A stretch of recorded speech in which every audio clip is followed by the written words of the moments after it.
관련된 내용들인데요. 저희가 지금 그 작년, 재작년부터 CSM 상각 기준을 어떻게 하느냐에 따라서 지금 의사결정을 어떻게 할지, 시스템 구축 요건을 어떻게 될지에 대해서 중요히 많았었는데, 이번에 계리사회에서 만든 정리 자료와 그리고 제가 감독원에서 CSM 상각 기준 그 작업관 내용을 바탕으로 설명을 드리도록 하겠습니다.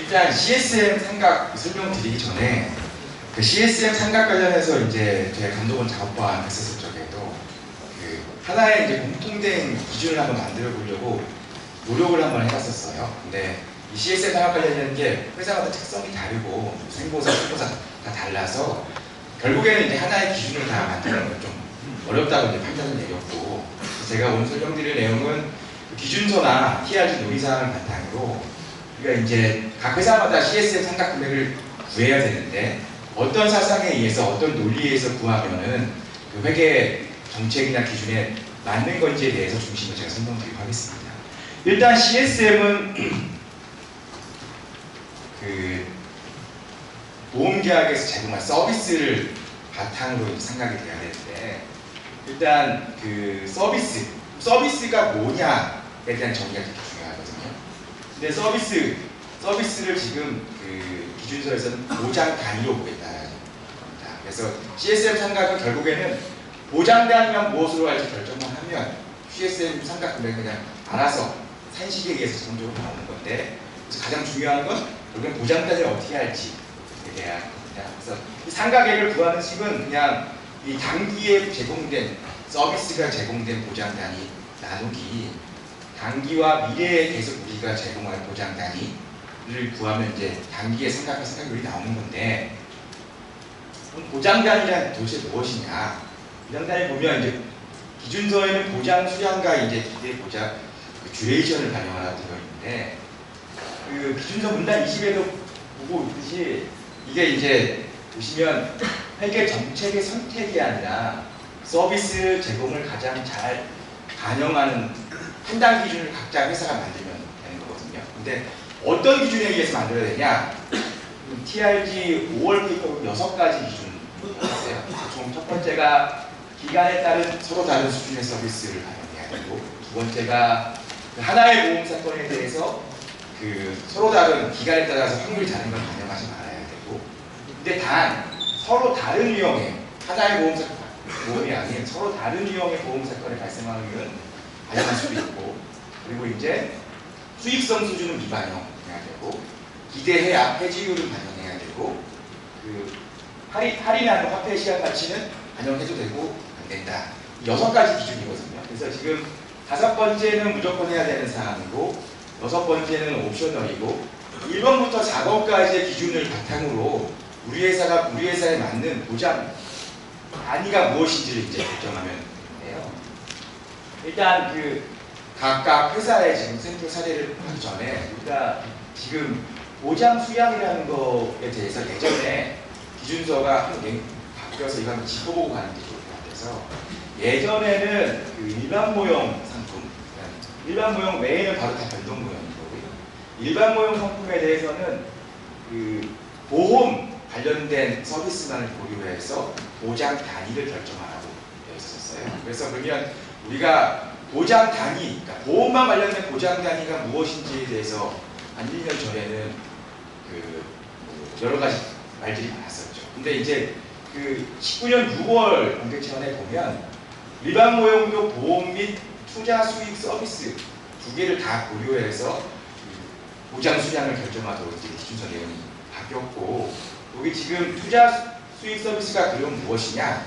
투자 수익 서비스는 이 3가지 항목을 다 이제 만족하면 그 보험 계약에는 투자 수익 서비스가 있다라고 이제 바뀌었습니다. 그래서 우리가 그럼 이제 앞으로 봐야 될 건 뭐냐면, 이 보험 그리고 투자 수익 서비스가 그 보험 계약에 어떤 걸 의미하는지 사례들을 좀 보도록 하겠습니다. 일단 결론부터 좀 말씀드리면, 일단 보험은 지금 많이 얘기되고 있는 게 가입금액, 최대급부, 환산가입금액, 그 연한산수보험료 등이 이제 그 각각 요건 정리를 하는 회사나 그 회계펌들에서 지금 많이 얘기가 되고 있고, 그리고 투자는 뭐 해지연금이나 연한산수보험료 등이 이렇게 되고 있습니다. 얘네들이 그럼 어떻게 되냐면 요 아까 말씀드린 네 가지를 고려해서 나온 건데, 다시 한번 좀 자세히 설명드리면, 기간에 따른 계약자에게 지급하는 보장수량을 반영해야 한다는 뜻은 뭐 5년 내 사망은 1억, 5년 후 사망은 2억이라고 하면 5년 내에는 1억이 보장단위이고 5년 이후에는 2억이 보장단위이니 이걸 반영해서 보장수량을 결정하라는 거고, 두 번째, 기간에 따른 보장급부의 기대는 고려되지 말아야 함은, 보통 이제 나이가 뭐 예전 사망보험 같은 경우에는 나이가 증가할수록 사망률이 올라가는데, 사망률이 증가한다고 해서 우리가 제공되는 보장의 서비스가 다 커지는 건 아니다 라는 걸 의미하시면 될 것 같고요. 그리고 수익성이 고려되어서는 안 된다는 거는, 이 동일한 급부에도 일단 어느 채널에서 팔았냐 뭐 이런 거에 의해서 상품 수익성이 다 달라질 수 있거든요. 근데 그 상품 수익성 자체가 우리 보장단위를 결정할 때 고려돼서는 안 된다. 그리고 이제 담보별로 서로 다른 보험 확률은, 이게 이제 보통 손보사 같은 경우에는 특히 다양한 특약들이 아주 여러 개가 붙어 있기 때문에 동일한 담보의 기간별 차이가 아니라 하나의 계약에 들어있는 여러 가지 담보들의 그 발생 확률 차이는 고려해도 된다라는 내용입니다. 이 네 가지 사항을 바탕으로 얘기되어 있는 경우를 보겠습니다. 첫 번째로 이제 보험 내용치인데, 일단 생보사 같은 경우에는 1안 중심으로 지금 많이 얘기되고 있고, 그리고 지금 손보사 같은 경우에 방안 3이나 방안 4 같은 게 지금 많이 얘기되고 있습니다. 좀 설명을 드리면, 그 방안 1은 주특 가입금액을 보험급부로 보는 거고, 방안 1-2는 가입금액이 아니라 최대 가입금액, 최대급부를 이제 보는 거고, 방안 3은 담보별로 환산한 금액, 담보금액을 환산해서 보는 거고, 네 번째 방안 4는 연환산승 보험료입니다. 네. 그리고 뭐 자세히 설명드리기 전에 제가 여러 가지 시스템 구축이나 했던 거를 바탕으로 좀 설명을 드리면, 이게 각각 회사에 맞는 거를 선택하는 거거든요. 아까 제가 말씀드린 것처럼 기준서에 맞게. 근데 이제 이거를 뭐 기준서에 맞게 하는 것도 되게 중요한데, 이걸 기준서에 이 기준서 정책을 두고 세웠으면 이걸 한번 샘플로 우리가 한번 만들어 보는 것도 되게 중요하거든요. 나는 기준서 정책에 맞게 해서 이 뭐 예를 들면 최대 급부가 맞을 것 같은데, 예를 들면 최대 급부는 뭔가 시스템 요건이나 데이터를 만들기 너무 어렵다거나 뭐 그럴 수도 있고, 또 하나는 뭐 나는 보험 서비스가 이 정도 제공되기 때문에 삼각단위 금액이 이 정도라는 보통 감이 있을 텐데, 이거대로 계산하는 내 감대로 계산이 안 나올 수도 있거든요. 그래서 이제 일단 뭐 어찌됐든 시스템을 다 구축하기 전에, 요건 설계 개발하기 전에 아마 이 회사가 만들어내는 방법으로 엑셀을 이용하던 최대한 이용해서 자기의 CSM 삼각금액을 실제로 눈으로 보고 최종 의사결정하는 게, 나중에 이제 시스템을 다 개발해 놓은 다음에 요거를 뒤집지 않는 좋은 방법이 될 수 있고, 만약에 그렇게 못한다라고 하면 조금 시스템적으로는 좀 지저분한 방법일 수 있는데, 여러 가지 요건을 다 할 수 있도록 시스템에 반영하는 것도 하나의 방법일 수 있습니다. 첫 번째는 주특 가입 금액인데요. 이제 1번, 2번, 3번이 다 이제 만족한다고 이제 보는 겁니다. 근데 2번하고 3번은 이제 가입 금액은 기대 확률과는 다르게 매년 똑같은 금액이기 때문에 당연히 기간별 기대 확률이 반영되어 있고, 당연히 가입 금액은 수익성과 무관하기 때문에 3번은 충족하는데, 1번 같은 경우에 이제 기간별 급부의 크기를 반영하라 라는 면에서 이제 완벽하게 이게 이제 만족한다 라고 이제 말하기보다는, 포트폴리오 기준에서는 생보사 상품 같은 경우에는 기간별로 거의 가입 금액이 유사하기 때문에 이 정도는 조금 대부분 반영되어 있다, 중요성 원칙에서 통과할 만하다 라는 기준에 의해서 이제 1번이 이제 만족했다라고 보는 게 이제 1번 사상의 방법인 거고, 1-1은 완전 거의 다 유사한데, 이제 최대 급부를 끄집어내는 거죠. 최대 극부를 끄집어내면 요 1번 같은 경우가 이제 더 완벽하게 기준서 요건을 충족하는 거라고 볼 수 있습니다. 1-2가. 그러나 이제 뭐 시스템 구축을 많이 해본 회사들은 다 아시겠지만 결국에는 데이터가 되게 예뻐야 되거든요. 데이터가 잘 나와야 되고, 여기서 말하는 데이터라는 거는 최대 극부란 데이터가 아주 잘 산출이 될 수 있어야 돼요. 근데 이제 우리 회사가 정보가 잘 예쁘게 잘 정비되어 있어서 최대 극부 금액을 기간별로 내가 쫙 잘 뽑아낼 수 있다 라고 하면은 최대 극부를 사용하셔도 될 것 같긴 하나, 제가 알기로는 대부분의 회사들이 이제 그 기간별로 최대 극부를 상품별로 다 끄집어내서 규칙을 다 끄집어내서 하는 게 그렇게 쉽지는 않을 거라고 제가 알고 있는데, 그럴 경우에 조금 이게 아무리 기준서 원칙에 하더라도 아마 적용하기 조금 시스템으로 요건을 내려서 설계해서 개발하기 좀 어려울 수 있다. 2-2 같은 경우. 그리고 이제 방안 2하고 방안 3은 이제 주로 이제 손보사에서 이용하는데, 손보사 같은 경우에는 이제 특약들이 하도 다양하게 있고 다양한 특약들이 있기 때문에 이 그 극부의 크기를 담보별 환산 가입 금액이라는 거를 구하는 건데, 가입 금액이 있는데 가입 금액을 다른 방법으로 이제 환산하는 방법인 거죠. 이 환산하는 방법은 여러 가지가 있을 수 있습니다. 그 뒤에 예시도 있고, 아마 이번에 감독원 QIS 스텝 필드 테스트 보면 거기서도 이제 환산 가입 금액을 구하는 예시가 있을 수 있는데, 이제 이 환산하는 가입 금액을 받는 방법은 뭐 회사마다 다 만들면 되는 거고, 그 기준에 맞게 얘도 마찬가지로. 근데 만드실 적에 이제 가장 중요한 건 내가 이 환산 가입 금액을 만들 수 있는 충분한 데이터가 있느냐가 가장 중요하다고 할 수 있겠습니다. 이 방법론 자체는 데이터만 있으면 그냥 만들 수 있는 방법인데, 내가 충분한 데이터를 보유하고 있느냐가 가장 중요하고요. 예시를 좀 보시면, 뭐 예를 들면 일반 상해 사망 가입 금액이 1억이고 뭐 교통사고 사망 가입 금액은 1억인데, 얘는 일반 상해 사망의 한 20% 확률, 그리고 실손 배상 책임 가입 금액이 1억인데 얘는 뭐 한 최대한 12회 정도 반복 지급되고 가입 금액 대비 한 0.05% 평균적으로 지급한다 라고 하면, 그 생보의 방법 같은 경우에는 1억에서 3억이라고 이제 서비스가 제공되는 보장 단위를 결정하는 방법인데, 여기 같은 경우에는 이제 얘는 그냥 1억인 거고, 그 교통사고 사망은 1 곱하기 0.5, 그리고 배상 책임 가입 금액은 1 곱하기 12에 곱하기 0.05 해서 이제 가입 금액 환산해서 가입 금액을 구하는 방식입니다.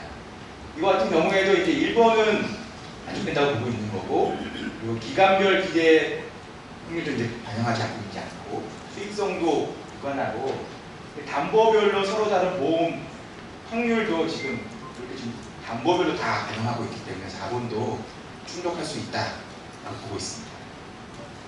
세 번째는 연환산 순보험료인데요. 얘는 이제 그 담보를 사용하는 게 아니라 보험료를 사용하는 건데, 여기서 이제 포인트 중에 하나는 사업비를 제외한 순보험료를 사용한다라는 거고, 사업비를 제외한 이유는 여기 3번 조건이 수익성 미반영 조건 때문에 그런 건데요. 이 사업비가 그 배제된 순보험료는 수익성, 사업비 같은 경우는 채널에 따라 다를 수 있기 때문에 사업비까지 포함된 총 영업보험료로 하면 수익성이 고려되어 있다, 보장 단위에 그런 말이 나올 수 있어서 이제 이걸 제외한 거고, 또 우리가 안전할증 같은 경우도 보험료에 다 녹아져 있는데, 얘 같은 경우에 수익성이라보다는 리스크 비용으로 좀 해석하는 겁니다. 여기도 이제 1, 2, 3, 4번이 이제 다 해당하는 거고, 이 4번 같은 경우, 3번 방안 3 같은 경우에는 이제 순보험료를 매년 가입금액 주특별로 다 구한 다음에 걔를 쫙 더해서 보험 기간으로 나누어서 연 평균 금액을 하는 방식이고요. 이 같은 경우에는 뭐 데이터는 여기 다 들어있기 때문에 순보험료만 현금론 엔진에서 산출할 수 있다면, 뭐 로직적으로는 그렇게 복잡하지 않고 데이터 측면에서도 뭐 많은 데이터가 필요 없는 방법이 될 수 있습니다. 그 다음에는 이제 투자급부인데, 투자급부는 보통 이제 해지환급금, 뭐 환산된 해지환급금, 연한산 순보험을 보고 있는데 보통 해지환급금을 좀 많이 보고 있고요.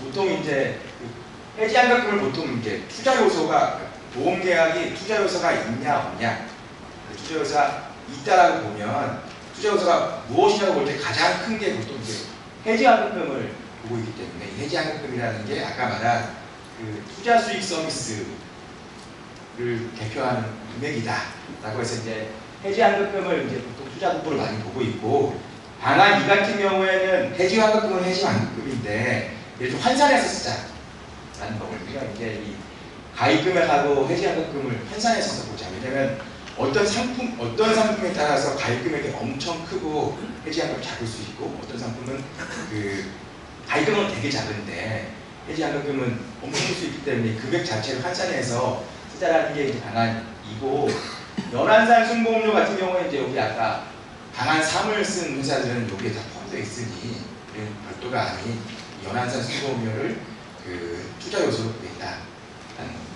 근데 일반적으로 이제 보험 상품이 제가 지금 보험국부, 투자국부 말씀드렸는데 보험 계약이라는 게 보험국부만 있는 계약은 있을 수 있으나 투자국부만 있는 계약은 저는 없을 거라고 생각하고 있고, 그러면 보험국부와 투자국부가 이제 같이 있는 경우는 당연히 있을 수 있는데, 다 있을 적에는 당연히 있는데 제 생각에는 뭐 여기 내용도 그렇지만 보험국부와 투자국부를 이제 동시에 이용해야 되는데, 여기 제가 파워포인트 장표에 만들지 않았지만 이 보험국부와 투자국부를 어떻게 가중치를 매겨야 할 것도 한번 고민해봐야 됩니다.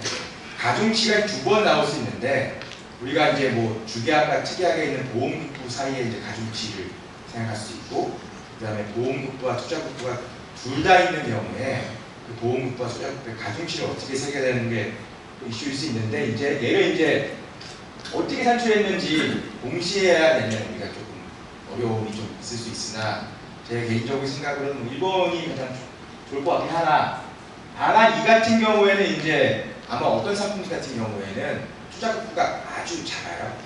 무시할 만할 경우에는 그냥 보험국부만 활용해서 보장 수량을 하겠다라는 그런 사례도 있습니다. 근데 얘는 이제 논리는 이제 회계상 과도한 비용과 노력을 피할 수 있기 때문에 중요성 원칙에서 할 수 있다는 건데, 얘는 아마 적용을 하시려면 회계 포함이랑 같이 해서 아마 뭔가 그런 게 있어야 적용할 수 있지 않을까라고 저는 생각합니다. 그럼 이렇게 보장 단위를 구했으면 이 율만 이제 구하면 생각률이 바로 구해지는 거거든요. 근데 여기 구할 적에도 그냥 방안이 1, 2, 3이 또 있어요. 무슨 말이냐면 이 단기에 제공하는 보장 단위를 어떻게 구할 것이냐. 근데 조금 더 실무적인 내용이긴 하나, 방안 1은 우리가 전기 말에 예상했던 단기의 보장 단위, 예를 들면 전기 말에 예상했을 적에 단기에 뭐 가입금액이, 전 상품의 가입금액이 1000계약이 남아서 1000건의 계약이 남아서 뭐 각각 가입금액이 얼마만큼 있을 거라고 예상한 금액을 우리 분자에 쓰는 방법이 방안 1이고, 방안 2 같은 경우에는 그 금액은 그 금액인데 얘를 이자까지 반영해서 이 시점을 기말로 옮기는 게 이제 방안 2의 방향인 거고, 방안 3에는 전기에 예상한 거 우리 안 쓰고 실제로 우리가 이번 단기에 있던 계약 건수, 실제 건수 가지고서는 하는 게 이제 방안 3의 방법입니다. 그래서 요거는 제가 봤을 적에는 다 사용해도 저는 될 것 같은데, 자기 회사의 논리에 맞게 맞춰서 저는 다 사용해도 될 거라고 저는 생각합니다. 그 다음에 제가 설명드린 건 CSM 이제 조정인데요. 우리가 아까 제가 설명드렸다시피 CSM은 보통 우리 다 알겠지만 그러니까 배라고 아래에 있는 이행가치에서 같이 평가하는 거고, CSM은 전기에 산출했던 CSM이 분위, 조정, 상각돼서 기말 CSM이 되는데, 지금 제가 상각을 먼저 설명드린 거고 안에 있는 조정을 해줘야 되는데 조정 금액을 이제 어떻게 산출할 것이냐. 이거는 뭐 저희가 제가 다 모든 걸 정리하지 않았고, 보통 예실차가, 단기에 예실차가 발생했을 적에 투자 요소와 관련된 거는 CSM으로 조정하고 미래의 뭐 계리적 과정이나 뭐 이런 변경들은 그 CSM으로 조정하는데 그 뒤에 뭐 계리적 과정의 변경, 뭐 계량 효과의 변경 이런 거는 뭐 그냥 별 차이 빼갖고서는 CS 조정하면 되기 때문에 뭐 이슈라고 보기도 어려운 내용이고요. 근데 이제 그러면 단기의 예실차 중 투자 요소가 무엇이냐라는 거가 조금 이제 요건 종류를 좀 명확하게 해야 되는데 그 중에 하나가 이제 그 배당금에 대한 얘기를 제가 좀 말씀드리고 싶어서 제가 꼬집어서 자료를 만들었는데 일단은 원래는 투자 요소에 대한 정의가 첫 번째 기존이었어요. 보험 사건과 무관하게 지급하면 투자 요소다. 근데 이게 지금 2019년 4월 TRG회의를 통해서 투자 요소가 어떠한 경우에도 지급해야 되는 금액이 투자 요소가 되어버린 거예요. 그래서 원래는 배당금, 이 배당금을 이제 우리가 매년 이익 배당금으로 보내지는 금액인데 이 배당금이 원래는 그냥 투자 요소라고 생각을 한 거예요. 보험 사건과 무관하게 지급되기 때문에. 그런데 이제 요 문구가 들어오면서 그러면 이 배당금이 어떠한 경우에도 지급되는 건가? 라는 이제 의문점이 생긴 거고 그래서 그 계약자 요 금액이 배당금이 예를 들면 계약자 이 배당금이 하나도 안 생길 수 있잖아요. 계속 우리 단기 손실이 발생해서 그러면 계속 단기 손실이 발생하면 계약자 이익한 조율은 한 번도 발생하지 않기 때문에 이거를 이제 투자 요소를 볼 수 없다. 그래서 이제 보험 요소를 보는 사례도 존재. 요거는 좀 더 명확하게 할 필요가 있고 또 배당금을 또 좀 더 좀 설명을 해주면 원래 그러면 배당금이 투자 요소였어요. 투자 요소였으면 이제 CSM을 조정하고 만약에 보험 요소를 분류했어요. 보험 요소를 분류했으면 피임료 조정을 해야 되는데 근데 이게 지금 그 이번 나온 거에 의하면 이 배당금에 관련된 거는 이 아까 단기 뭐 이익에 근거해서 배당금이 산출이 되고 이 단기 이익이 이제 언더라이팅 아이템인데 이 언더라이팅 아이템에 의해서 바뀌는 거는 얘는 이제 PL/OCI로 마치 경제적 과정처럼 PL/OCI로 조정을 하라고 되어 있습니다. 그 예실차의 금액 크기를.